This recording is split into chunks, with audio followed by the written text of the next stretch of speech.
Oi, leitores, tudo bem? A gente tá aqui pra mais um vídeo para Sempre HP. Hoje a gente tá com a Bruna, vocês já conhecem a Bruna, 1000 vídeos, a Bruna tá aqui todo dia, a Bruna já tem crachá na Roku, assim, é uma loucura. E hoje a gente tá aqui com a Paula também, Paula Drummond, que é editora de Roku Jovens Leitores. E a Paula é uma grande fã de Harry Potter, como todo mundo que trabalha aqui, porque na entrevista de emprego, inclusive, você tem que responder isso, é muito sério. E Paula, assim, como é que é a sua relação com Harry Potter? Com quantos anos você começou a ler, enfim? Então, assim, eu sou bem conhecida dos meus amigos de ser muito fã de Harry Potter. Eu comecei a ler com 7 anos, porque minha mãe fez eu ler. Acabou que ela falou, tem esse livro aqui. Eu lembro que eu demorei, assim, 7 meses pra ler o primeiro livro. Aí no segundo eu demorei 4. Mas aí, no primeiro você não teve uma relação assim? Você não gostou tanto? Não, ou você... eu gostava, mas eu era mais nova, pela idade mesmo. É a idade. E aí eu fui, né, entrando nesse mundo. E aí comecei a ler Pottermore, comecei a ver, lia muito fanfic também. Somente ali quando saiu a história das Horcruxes no 6º livro, eu e uma amiga minha, a gente ficou amiga, porque a gente releu todos. Eu reli umas 5 vezes. Eu não troco minhas primeiras edições por nada, porque eu também tenho todas umas anotadas, muito antigas assim, da Roku, do que poderia ser. E aí, obviamente, fui em todas as pré-estreias no cinema e eu sou uma grande caçadora de sets de filmagem. Já viajei pra bastantes lugares no mundo, assim, meu intercâmbio foi definido por causa de Harry Potter. Você foi nos lugares de filmagem? Eu fui no set, fui no... Em Londres, na Warner, Fui em Londres, na Warner, fui na Irlanda, onde eles filmam aquela cena que o Dumbledore e o Harry vão lá caçar o... Você foi naquele lugar? Caramba! Fui na Trinity College também. Coloca a imagem aqui em cima daquele lugar maravilhoso. Sim, fui no Cliffs of Moher, sim, fui por causa de Harry Potter. Eu fui pra Edimburgo, pro café que a J.K. Rowling... Você escreveu Harry Potter. Tá de brincadeira. Desculpa, bati na mesa, é sério? Que incrível, você é muito fã, então, sério, nossa, nem eu sabia que ela era tão fã. Eu vejo o Harry Potter TNT todo ninho, pode falar TNT? Pode. E hoje a gente vai falar sobre um assunto que é muito interessante, que é sobre a mitologia em Harry Potter. Quais foram as inspirações da J.K. pra escrever os personagens? Alguns, assim, são muito conhecidos e a gente não tem a noção de onde eles vêm, qual é a história. Só que pra falar sobre mitologia em Harry Potter, a gente tem que fazer uma separação. Tem uma diferença muito clara entre inspiração e plágio. Porque eu já ouvi muitas pessoas falando, mas tem esse personagem aqui, mas ele já existe, ela só copiou. Não é bem assim. Ela tem muito conhecimento sobre mitologia pra usar, pra criar a história desses personagens. E aqui a gente vai falar um pouquinho sobre quem já conhece sobre mitologia e pra quem nunca percebeu. Eu mesma só fui perceber que tinha mitologia em Harry Potter no 4º livro. Fui bem lerda, na verdade. E a gente vai falar um pouco sobre isso e a gente espera muito que vocês gostem do vídeo. Lembrando que o papo começa aqui e termina lá no canal do Potterist, como a gente fez em todas as edições do Para Sempre HP. Então vamos começar? A primeira coisa que a gente tem que discutir então é a diferença de plágio e inspiração. Bruna, qual a diferença, assim? Eu sei que você é uma conhecedora. Você pode falar sobre isso com mais clareza. Então, o plágio é nada mais do que a cópia daquilo, a cópia descarada, né? A falta de respeito total com a obra literária, com o direito do autor. A inspiração, ela enriquece uma obra e é impossível não se inspirar em algo para criar uma obra, porque é uma coisa constante, não existe nada totalmente original, mas existe muita originalidade quando você usa vários elementos para criar uma coisa dentro de uma história original. Então, a Jo, a autora de Harry Potter, realmente, ela criou um mundo completamente rico, completamente repleto de elementos de várias mitologias e de elementos que remetem à literatura, remetem à astronomia. Então, assim, tem vários tipos de mitologia, grega, celta, e ela mistura muitas delas, né? Até indiana, né? Indiana, nós temos a Parvati, por exemplo, que é o nome de uma deusa hindu. Então ela sempre tem essa originalidade de não ficar assim, mais do mesmo, só se... na Europa. Sim, sim. Paula, quando é que você percebeu da mitologia dentro de Harry Potter? Olha, eu estudei no colégio e gostava muito de ensinar mitologia pra gente. Então... Você estudou na escola? Primeiro, tem gente que não estuda mitologia na escola, então isso é importante. Sim. Algumas pessoas têm essa matéria e outras não. Eu não só estudei mitologia na escola, como eu estudei Harry Potter na escola também. Ai, a escola que maravilha! Era muito legal, gente, que escola maravilhosa. Ela é maravilhosa. Que sonho! E E sim, eu estudava muito mitologia, porque era uma escola muito ligada aos índios, então a gente tinha passava muitas culturas. E eu percebi, assim, tem coisas logo de cara que você percebe, tipo a Fênix, o Centauro e tal. Mas aí, quando eu comecei a perceber que existiam elementos ali fora da mitologia grega, digamos assim, grega e romana, foi quando eu tava lendo Potterish, né? Quando eu era adolescente, né? Eu lia muito Potterish, chegava da escola. A gente deu dinheiro pra ela falar isso. Não, pior que não. Eu tinha lá meus favoritos, que saía abrindo assim várias abas, aí uma delas era o Potterish. E foi numa dessas que eu fui lendo e fui me interessando, assim. Já li algumas outras coisas também sobre, um pouco mais de mitologia celta, que me interessa um pouco mais.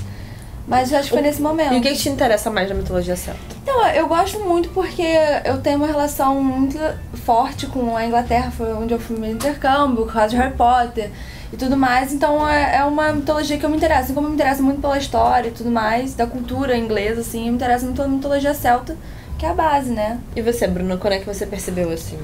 Olha, eu acho que, na verdade, como o primeiro livro da autora que eu peguei pra ler mesmo, já vi os filmes, já era fã dos filmes, mas pra virar uma fã completa, assim, foi Animais Fantásticos e Onde Habitam. Filme em breve. Filme em breve, gente, 17 de novembro nos cinemas. Warner, cadê meu salário?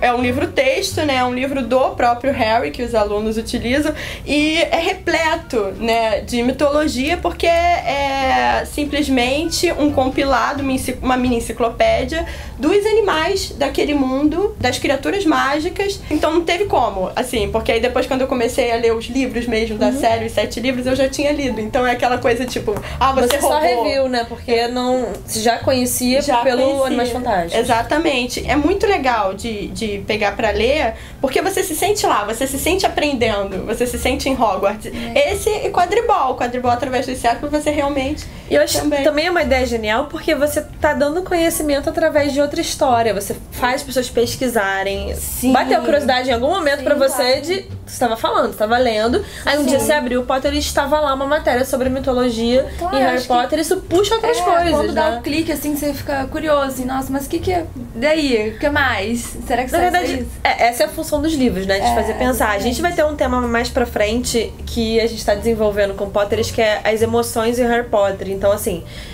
da mesma forma que você fica triste junto com o personagem, ou fica triste porque um personagem morre, ou muito alegre porque uma coisa acontece, os livros também servem pra gente buscar conhecimento. E a mitologia dentro de Harry Potter, eu confesso que não sou uma grande conhecedora. Eu tive que pesquisar pra vir aqui hoje falar sobre isso. E eu achei várias coisas incríveis que, na verdade, eu já tinha escutado falar, mas eu nunca tinha feito a ligação, sabe, com os personagens. E eu acho que ela usou de uma forma belíssima, né? Realmente, falou a palavra, uma forma belíssima, porque é uma construção bonita, muito inteligente, não é uma coisa jogada. Sim, vamos jogar aqui, não. E eu acho que mais do que isso, ela foi brilhante no sentido dela pegar aquilo e fazer com que a gente, às vezes, sim, esquecesse, não se ligasse, como a Ju falou, que a Fênix é um personagem. É uma Fênix, né? Tudo Tipo, que já ouviu falar, sabe? Sim. Mas você... Assim, Fênix se liga fogo, sabe? Ela conseguiu botar isso no... Ela fez ser mais tão importante quase quanto, orgânico, né? realmente é tão importante. Livros, né?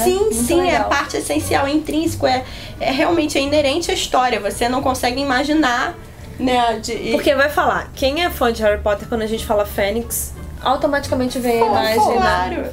As histórias são contadas de uma forma que não é assim, a gente sempre pensa que um escritor acorda um dia. Acho que até deve acontecer, de acordar um dia ter uma ideia. Estalo. Mas toda história tem uma estrutura. E, assim como toda outra, Harry Potter também. E aqui a gente vai falar um pouco sobre a jornada do herói, que são os passos que geralmente os escritores seguem pra contar a história de um personagem. Isso acontece em muitos livros, acho que basicamente em todos os livros, Basicamente né? em todos. Os que Eu não consigo usam citar. Sim. Talvez roteiros, como Sim. vai ser o caso de Cursed Child, talvez não, porque... Eu acho que até sim, né? Eu Na acho verdade, que porque segue. pra desenvolver... Só que é uma forma diferente de desenvolver. Claro. Porque foi pro teatro e formato aqui vai peça, sim, transformar formato em livro, mas na verdade é a mesma teoria. A Bruna vai falar pra gente um pouco como funciona isso e vocês vão ver que realmente se encaixa muito. Então, a jornada do herói também é conhecida como monomito e foi estabelecida pelo Joseph Campbell com o livro O Herói de Mil Faces, em 1949. E é uma estrutura que os mitos antigos, todas essas histórias de heróis já seguem. Então ele simplesmente percebeu que tinha esse padrão, tinha todo esse padrão. E dentro das histórias já escritas, ele notou que tinha uma coisa que era similar em todas elas, a estrutura né? narrativa. Exatamente. Uma estrutura narrativa. É uma estrutura narrativa que ele notou, e a partir daí isso serviu de referência para todas as histórias, tudo que se cria. Eu acho que nesse caso a Paula pode até falar mais, porque ela trabalha diretamente com os livros, então ela lê os livros antes de eles serem livros, então explica um pouco pra gente. Então assim, a jornada do herói, mais ou menos, ela funciona como uma estrutura narrativa que vai acompanhar essa história e basicamente é uma estrutura consagrada. Sim. Você pode ver Star Wars, por exemplo, assim, O Hobbit. Hobbit e Harry Potter também. O Tolkien, né? Um exemplo maravilhoso. Maravilhoso. Né? Senhor dos Anéis é o quê? É isso, né? E o Harry Potter também, ele não foge disso, apesar da Rowling ter criado esse super mundo fantástico, incrível, também tem ali uma coisa sequenciada que a gente já vê também em outras histórias, enfim, de fantasia principalmente, estão aí no mercado hoje. Eu acho que o que faz diferença são os acompanhamentos, né? Não, tem o prato principal ali, mas os acompanhamentos daquilo que fazem toda a diferença. É como se fosse o esqueleto, vamos imaginar. Mas como você vai desenvolver essa jornada do herói? Exatamente. Porque não adianta nada, você ter uma estrutura e não saber E ser bobo, não faz... Exatamente. não faz... não tem coerência. Ou... não tem coerência. Às vezes também ficam umas coisas jogadas, você faz uma estrutura e não termina de fazer, fica meio perdido. A gente já falou sobre isso uns 2 vídeos atrás, sobre amarrar uma história é uma coisa muito difícil. Muito difícil. E amarrar uma história de 7 livros é assim... É muito difícil. Sempre tem alguma coisa e aí tem que ser algumas lembrado. coisas que a gente tem que falar. Sim, claro que, cara, ela é humana, né? Óbvio que alguma coisinha ia passar. As pessoas sabem alguns errinhos que tem são de detalhes trama, tão mas assim, é mínimos. muito pouco pra quantidade de história que ela escreveu. Ela abriu muitas histórias paralelas no livro. E eu acho que, assim, do tanto de história que ela abriu, até conseguiu fechar muito bem. Muito, né? Muito esse bem, tanto sim. de história. Pra quem tá com curiosidade, a gente vai botar aqui vamos botar, Rafa? A gente pode botar só um gráficozinho pra mostrar quais são os passos. A Rafa liberou a gente de botar um gráfico aqui. Aqui, ó. Um gráfico aqui contando as partes da jornada do herói. Eu vou ler pra vocês. Mundo comum, chamado à aventura, recusa do chamado, encontro com o mentor, cruzamento do primeiro limiar, provocações, aliados, inimigos. Ops. Provações, aliados, inimigos, aproximação da caverna profunda, provação difícil ou traumática, recompensa, o caminho de volta, ressurreição do herói, retorno transformado. Cara, só de falar isso a gente sabe exatamente. Encontro com o mentor, a gente sabe qual é o mundo comum. Como é que é o mundo comum? O que é o mundo comum? Mundo trouxa, né? Esse nosso mundinho trouxa. Chamada aventura, as cartas. Claro, as cartas, tipo, chamando. A recusa do chamado, mas eu sou um bruxo, eu não sou um Como é bruxo. que foi? Eles não conseguiam. A própria família não Ele não conseguia. conseguia. Sim. Tem a informação E aí de que eles têm um encontro com o mentor. Que é quem? Seria o Hagrid. O Hagrid. O Dumbledore E o faz mais Dumbledore. de mentor, De mentor, mas o Hagrid é aquele que que conta, chega e faz o chamado à aventura também, né? Então é tudo... Cruzamento do primeiro limiar. A primeira vez que ele entra a no plataforma mundo. e ele entra no beco diagonal, o beco talvez, diagonal, né? Seja a primeira vez que ele aquele entra. portal, que é até uma coisa bem mágica, né? dos tijolos. Tijolos, Com o guarda-chuva abre a... Lá no fundo do caldeirão furado, gente. Provações, aliados, inimigos. Aliados. Conhece o Malfoy. Ele é. conhece. Primeiro ele conhece o Malfoy, né? Ele já não Sim. gosta muito do Malfoy no beco diagonal.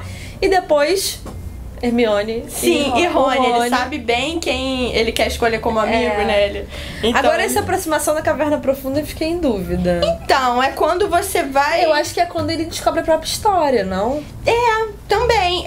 Os pais, a forma como os pais morreram, não? Realmente é como se você encontrasse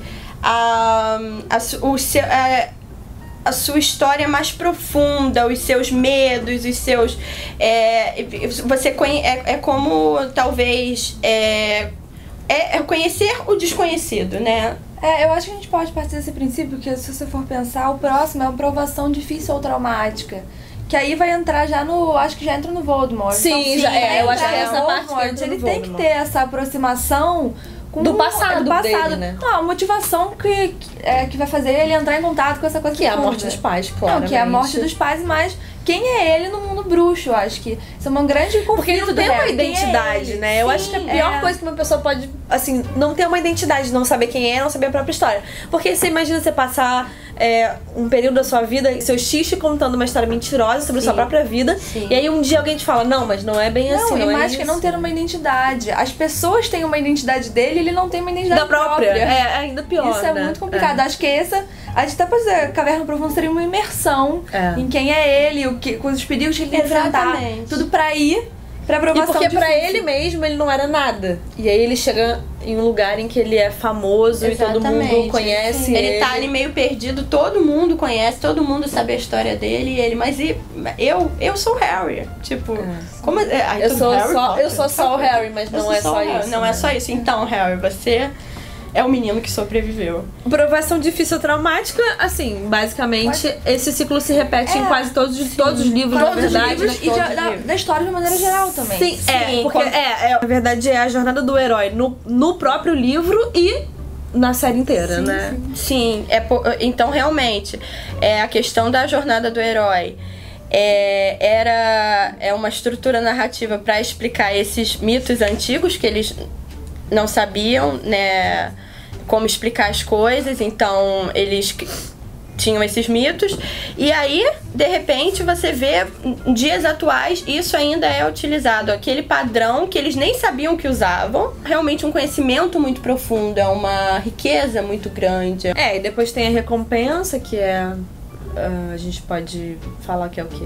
Os pontos da casa, por exemplo, eles ganham as fotos das casas no primeiro livro, no final... Sim. Acho que até ele vencer as próprias situações, exatamente, né? vencer, passar por aqui, seguir aquele caminho e vencer. O caminho de volta quando a glória, claro. Ressurreição do herói é porque ele tá sempre ressurgindo mesmo. Em todas as histórias ele vence o Voldemort e aí tudo acontece.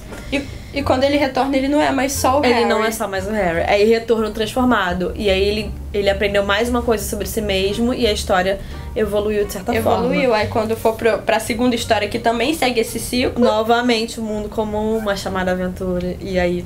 E como a Paula disse, e os 7 livros como um todo também seguem. Se você for pegar pra analisar o começo de...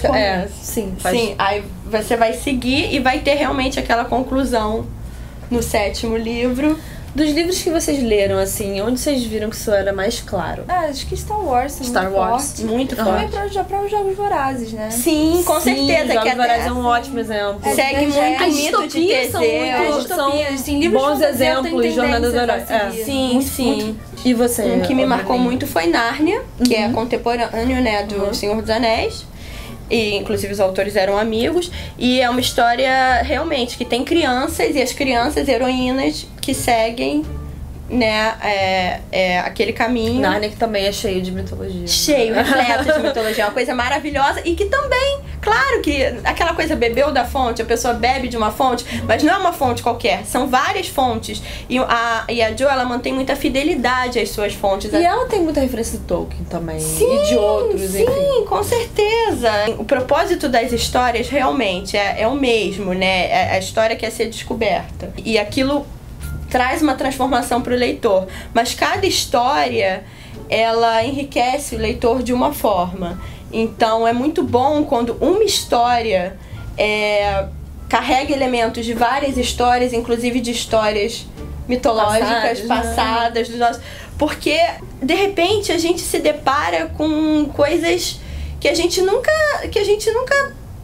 sonhou, que a gente nunca percebeu. Claro, a gente estuda na escola, mas tudo tá colocado ali de uma forma tão, eu sei que é clichê, mas é tão mágica, tão maravilhosa, que realmente a gente quer submergir naquele mundo e seguir a jornada do herói com aqueles personagens, se sentir o próprio herói. O livro, ele quer isso, né? Ele quer que você se identifique. É a luta do bem contra o mal. Ele quer que você se leia na história. Sim. Nessa coisa de se ler na história, tem algum personagem que você olhou e falou assim, nossa, eu pareço esse personagem. Claro, Hermione. Total, né? Hermione Vida, nossa. Sim.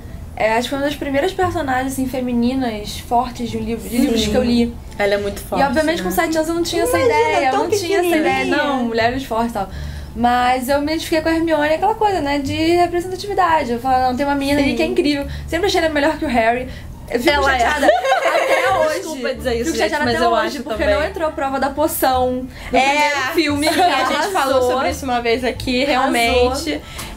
Devia ter entrado, mas pelo menos o Steve Kloves, o roteirista, ele dava bastante destaque a Hermione, né? Você, Bruno. Hermione. Eu também, assim, tenho muita coisa da Luna, talvez por ser tão avoadinha e... Eu acho dos personagens o Hagrid é que eu tenho mais afinidade, porque eu acho ele muito leal, assim. É paternal, assim, talvez seja isso. Eu também tenho amo. essa coisa de lealdade muito importante pra mim. E eu vejo que ele é muito leal. Mesmo perdendo a varinha e não Sim, podendo. essa Ele é uma história continuou linda. ali servindo. E tem muito a porque ver- era muito engajado. E eu acho. E lindo tem, mesmo. assim, ele é maravilhoso, ele é incrível e assim, ele é uma referência paterna desde o início, porque ele que faz o chamado à aventura. E tem muito a ver com Animais Fantásticos, porque não só porque o Hagrid, né, ama os Animais Fantásticos, também é professor de criaturas mágicas em Hogwarts. E ele gosta dos animais, tem isso também Sim. que me deixa, tipo, se emociona, se Sim, envolve. ele é muito emotivo, ele é aquela pessoa maravilhosa que foi muito julgada, estereotipada. Uma vez, numa coluna, eu falei sobre ele também, porque assim, o Hagrid, quem não quer abraçar o Hagrid? Né? Quem não quer? Eu adoro quando Eu ele se nunca sei apaixona amigo no dele, Cálice né? de Fogo. Sim. Então, o nosso papo sobre mitologia termina aqui, mas continua lá no canal do Potterish. A gente espera vocês lá. A gente vai linkar aqui embaixo o vídeo do Potterish. É só clicar e corre pra lá pra terminar o assunto com a gente, tá bem? Até mais. Nox.